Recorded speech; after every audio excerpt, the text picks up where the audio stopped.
Okay, so this is our guide to gerrymandering. Gerrymandering is one of the tougher, more confusing vocab terms in the course, so I thought it would be good to give a visual example of how gerrymandering works. So to start, I'm going to review a couple slides from the PowerPoint for this week, just to remind you of some important things. So specifically for this, we are talking about the U.S. House of Representatives. So remember that every state has different number of representatives based on their population. And so each state, their population gets measured every 10 years. So 2020 is a census year, so this will be updated at the end of the year. But so each state, their population is measured through the census, and then based on what their population is, they're reassigned or reapportioned a different number of representatives if their population goes up or down. So, and that's how many they send to the House. So here's Michigan, and these are our congressional districts for right now.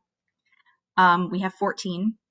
And the rules are that each congressional district has to be continuous, other than, water. So that's why the UP is connected to this as one district. And they have to be equal in population.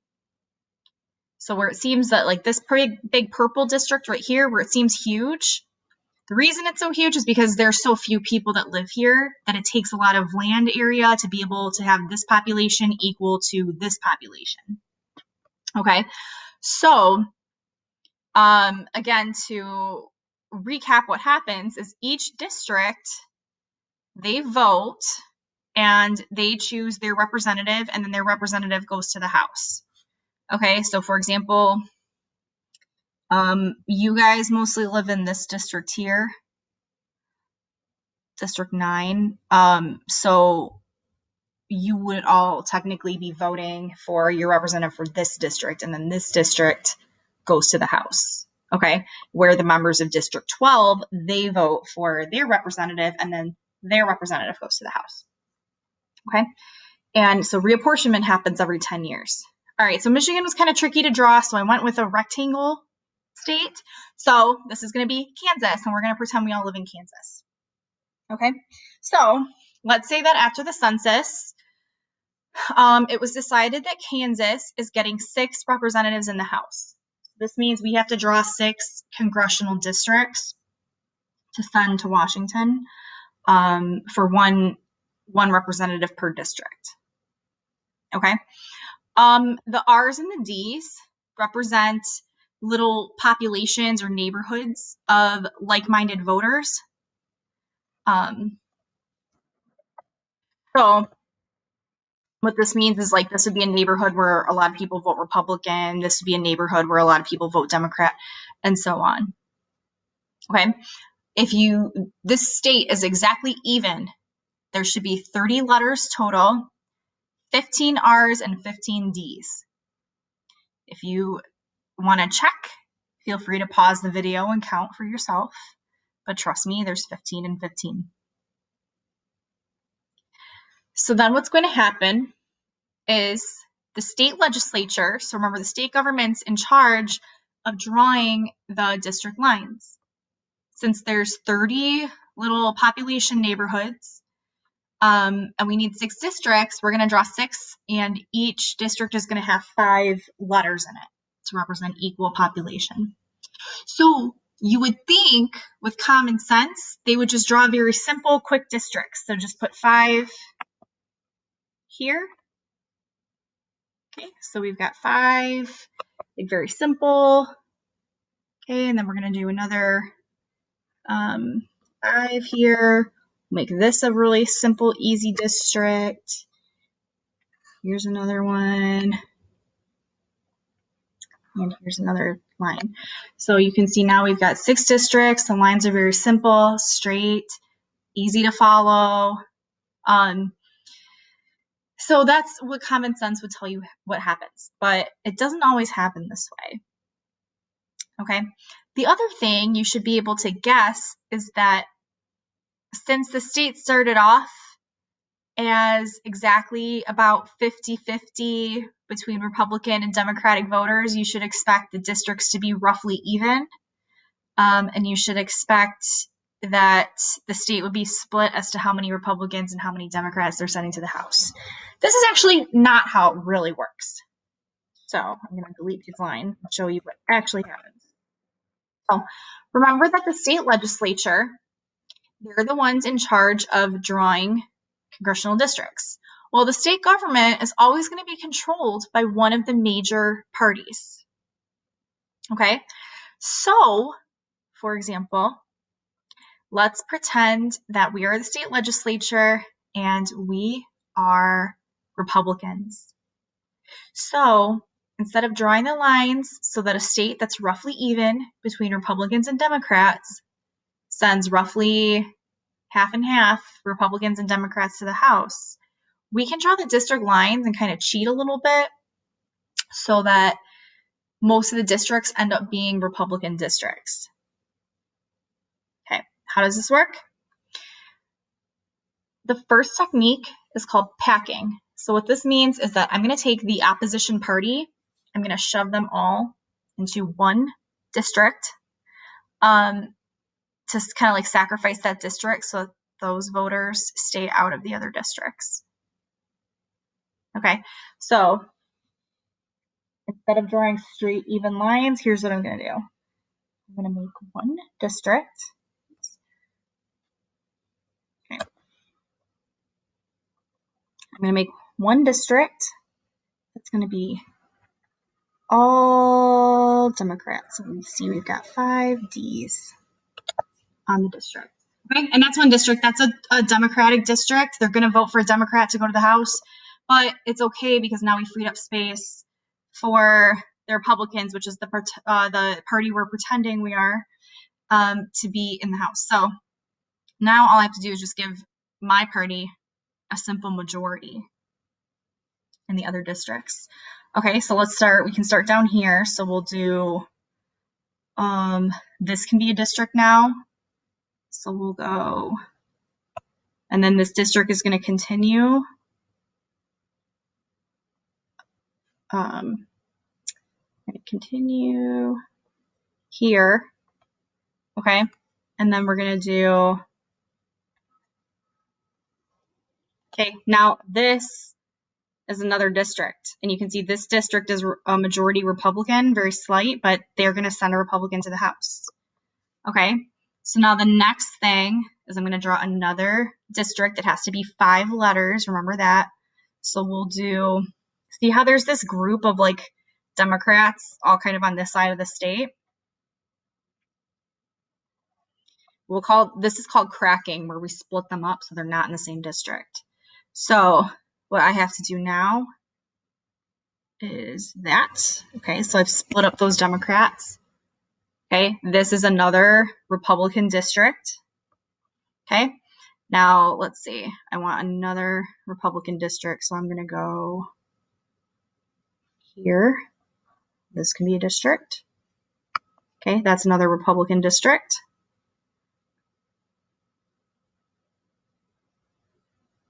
Okay, now I have to make 2 more districts. And again, I want them to be Republican districts.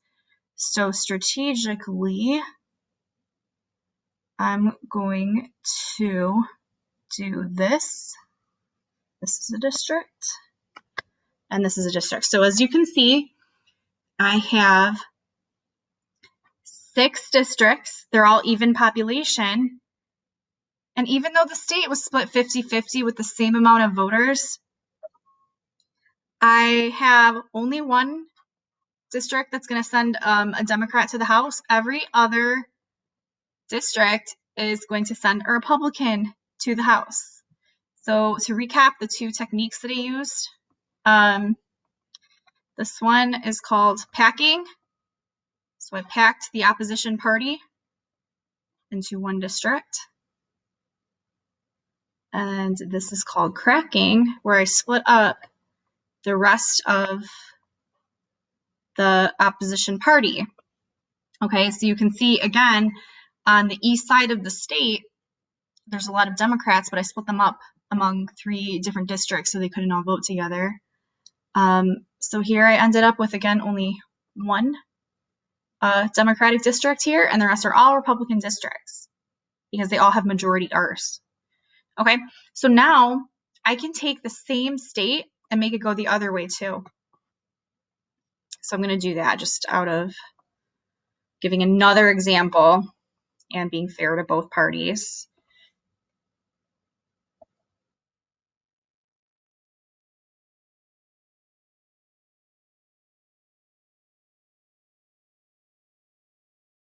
Okay, so now we're going to flip it, and I'm going to show you how this can be done to benefit either party. So now we're going to say that we're Democrats.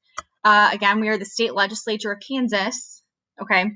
But we're Democrats now, and we're going to make it so that we come up with the majority of Democratic districts and kind of advantage that party now. So I start with the same thing. I start with what's called packing, where I pack all the opposition. So this time I'm going to pack all the Republicans into one district. So this seems like the easiest way to do it.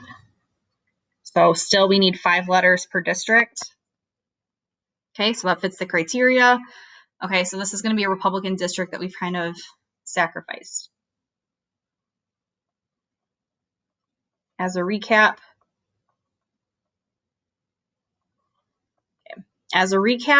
we're calling this packing. Okay, so then all I need to do now, that's has freed up space for more Democratic districts. So now you can see here. Okay, so we'll do, let's see.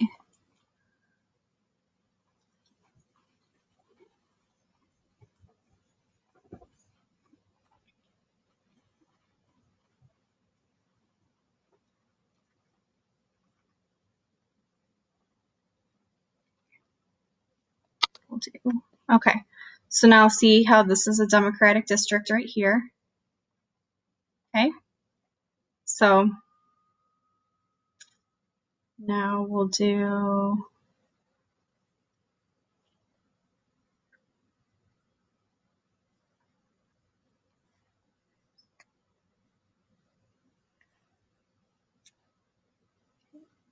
okay, so now this is a district.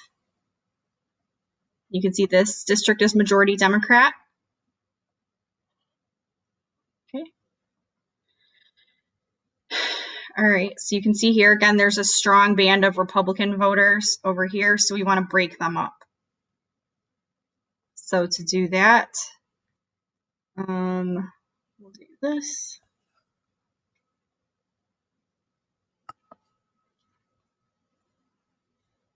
Okay, and then we'll do, okay, so now this is a district that leans Democrat. This is a district that leads to the Democrats, and this is a district. So you can see we took the same state that we used last time. We packed all the Republican voters into one district.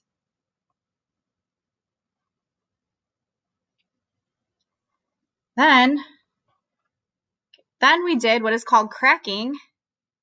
So you can see what we did here is that there was a strong band of Republican voters, so we kind of split them up into 3 different districts so that they couldn't vote together.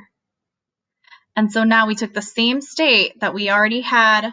I showed you how you can make that state's district lines lean Republican. Now the state is leaning Democrat because there's only one Republican district right here, and the other 5 districts are now going to be voting for a Democrat for the House. So I've just advantaged the Democratic Party. So you can take the same state, strategically draw the lines any way you want to advantage any party. Okay, and that's called gerrymandering. So a big giveaway is if gerrymandering occurred within a state is that the district lines are not even, right? So remember how I said usually you would expect like nice, clean, straight lines that make sense. But in this case, you can see when the lines are drawn all crazy and loopy like this, that's a sign that these lines were drawn strategically as a way to keep certain people in the district and keep certain people out of the district because of how they vote. So now going back to Michigan, you can kind of see here some of these districts are drawn kind of crazy.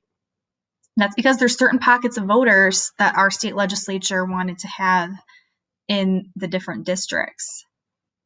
So they're easy to kind of manipulate that way to try to draw lines around these different neighborhoods. Okay, if you have any questions about gerrymandering, feel free to reach out to me and we can discuss it some more. I hope you enjoyed this presentation. Thanks for watching.